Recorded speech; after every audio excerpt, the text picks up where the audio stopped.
going to show you how to do my cornbread dressing.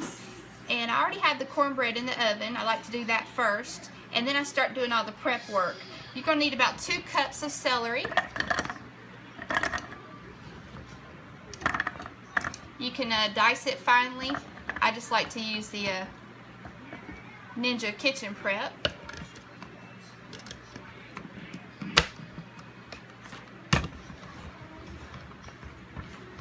Gotta line it up. That's the only hard part about this thing, lining it up. There we go.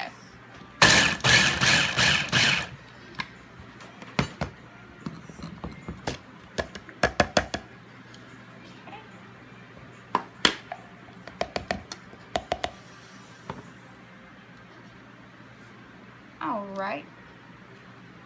You're going to do 1 large onion also.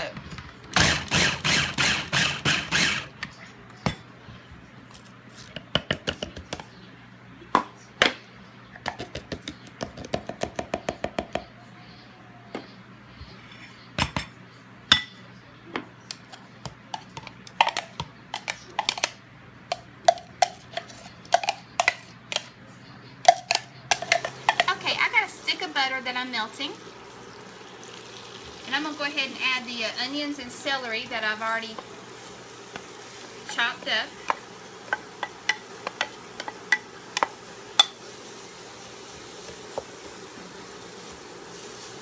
You just want to cook them till they're done. The onions will be transparent. You can let them get a little bit of brown on them if you like.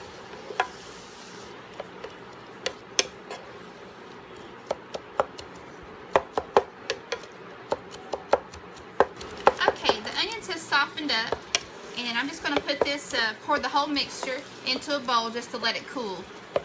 Bread comes out. I like to use just gloves after it's cooled off and just break it up real fine. You can use whatever kind of cornbread recipe you want. I'm actually using Paula Deen's cornbread that I use. I use white self-rising cornmeal. You can use yellow, of course. It'll be a little bit yellow in color. Now to this we're going to add 1 teaspoon of salt.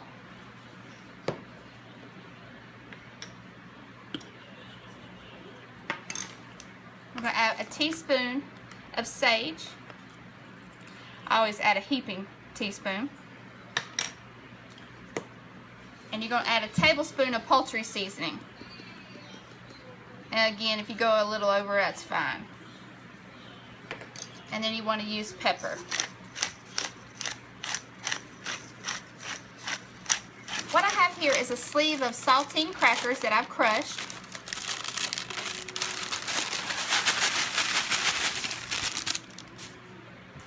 Again, you can add whatever type of breading you want. You can use leftover biscuits.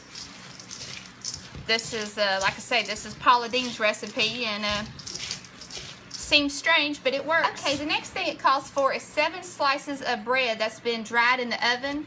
So what you do is just after you take out your cornbread, just stick the bread in there and just let it dry out a little bit. You don't really want it toasted, you just want it a little bit dry. You can use stale bread for this also. It won't matter. And again, you just want to break it up. Okay, the next thing I'm going to add these celery and onions that we cooked earlier.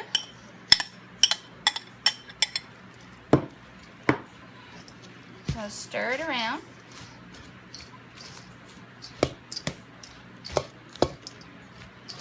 Okay, and it takes 5 eggs that have been beaten.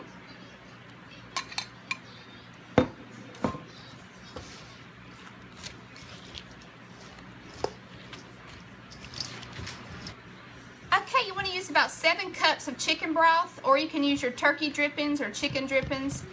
You just want to make sure it's equivalent of about 7 cups.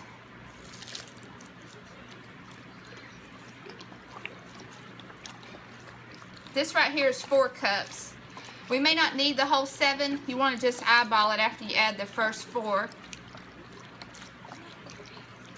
But you don't want the mixture dry. What I like to do is I like to make it the night before and let it sit in the refrigerator, and then that way I can just bake it tomorrow. And I'm going to bake it at 350 degrees for about 45 minutes. And that gives all the breading time to absorb all the liquid. and all the flavors to mend. All right, that was 4 cups, so we're just going to eyeball it. You want it to look wetter than you think it needs to be. You definitely don't want dry dressing. And it won't be watery because, again, it's going to absorb this. You know, you'll see pieces of bread, it'll absorb all of that overnight.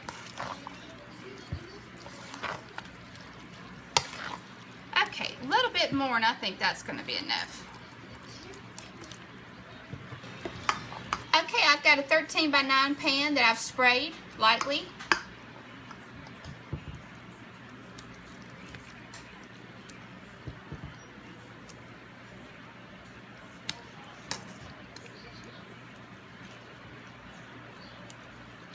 May not need that last bit of mixture. I don't want it to be overfilled. I think that's good right there. And then I just like to tap it down. Okay, and like I said, I'm going to put it in the fridge overnight and I'll bake it tomorrow. Okay, I have the oven preheating at 350 degrees, and like I said, I'll let it sit in the fridge overnight. It's done absorb most of the liquid. And I'm just going to take some thin pats of butter and put on the top.